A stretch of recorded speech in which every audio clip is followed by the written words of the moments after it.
25শে December থেকে 1 জানুয়ারি পুরো সময়টাই মনে হয় পিকনিকের সময়, তাই এই সামান্য আয়োজন।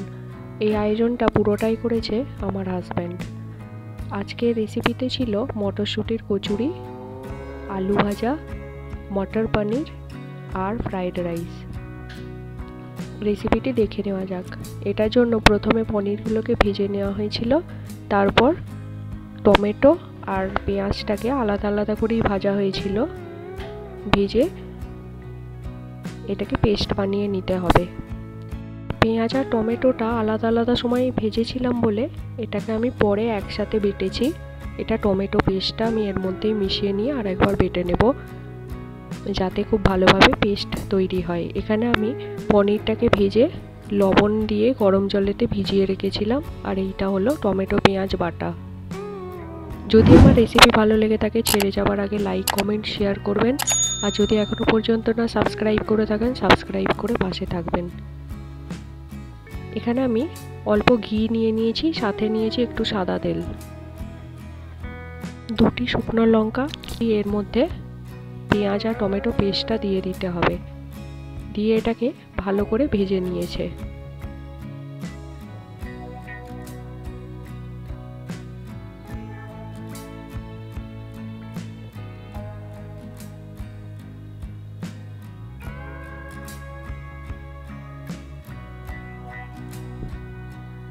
এটা অনেকক্ষণ ধরে ভাজতে হবে অল্প আঁচেতে। পরে এর মধ্যে 1/2 চামচ আদা, রসুন আর কাঁচা লঙ্কা বাটা দেওয়া হয়েছে।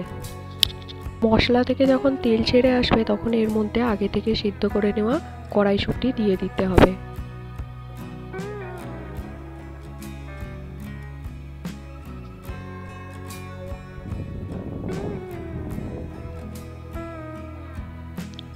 সমস্ত উপকরণকে একবার ভালো করে মিশিয়ে নিতে হবে।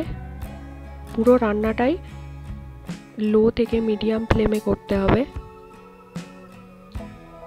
মশলা যদি ভালো করে কষা হয় তাহলে তরকারির স্বাদও হয় অসাধারণ।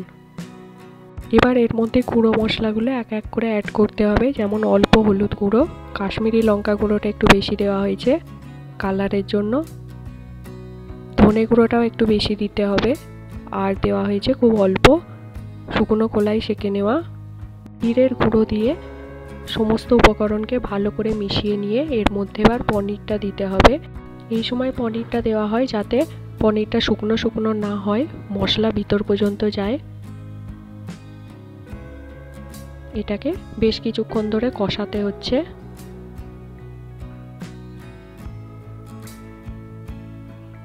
এবার এর মধ্যে অ্যাড করতে হবে যার মধ্যে মশলাটা বাটা হয়েছিল তার মধ্যে অল্প জল নিয়ে সেই জলটি। এটাতে কি হয়, মশলাটা নিচে থেকে যদি ধরে যাওয়ার সম্ভাবনা থাকে সেইটা আর হয় না।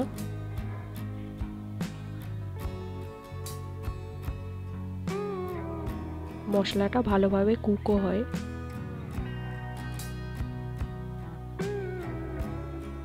আপনারা যদি এটা রুটি, পরোটা সাথে খেতে চান তাহলে এটা এইভাবে শুকনো শুকনো করে খাওয়া যায়। এই সময় এর মধ্যে অল্প কসুরি মেথি অ্যাড করা হলো, আর দেওয়া হলো পরিমাণ মতো লবণ।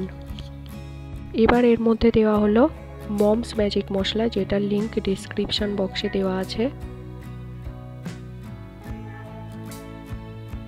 আর যেহেতু এটা টমেটো বেস একটা তরকারি তার জন্য এর মধ্যে অল্প চিনি তো দিতেই হবে, নয়তো টক টক থেকে যাবে। এটা টেস্টে ব্যালেন্স আনে, তাই অল্প চিনি দিতেই হবে। দিয়ে সমস্ত উপকরণ একবার ভালো করে কষাতে হবে।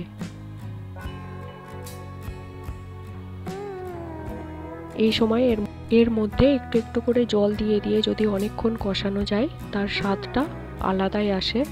সেইভাবেই এই তরকারিটা রান্না করা হয়েছে।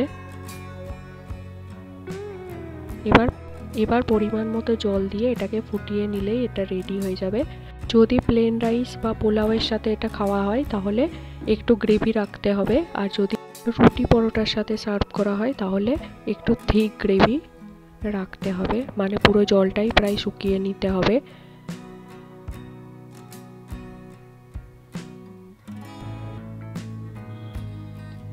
এটা খুব হেলদিভাবে বানানো হয়েছে, মানে শুধু একটু ঘি ব্যবহার করা হয়েছে, বাকি কোনো রকম ক্রিম ছাড়া এটা বানানো হয়েছে। দেখুন এটা রেডি হয়ে গেছে।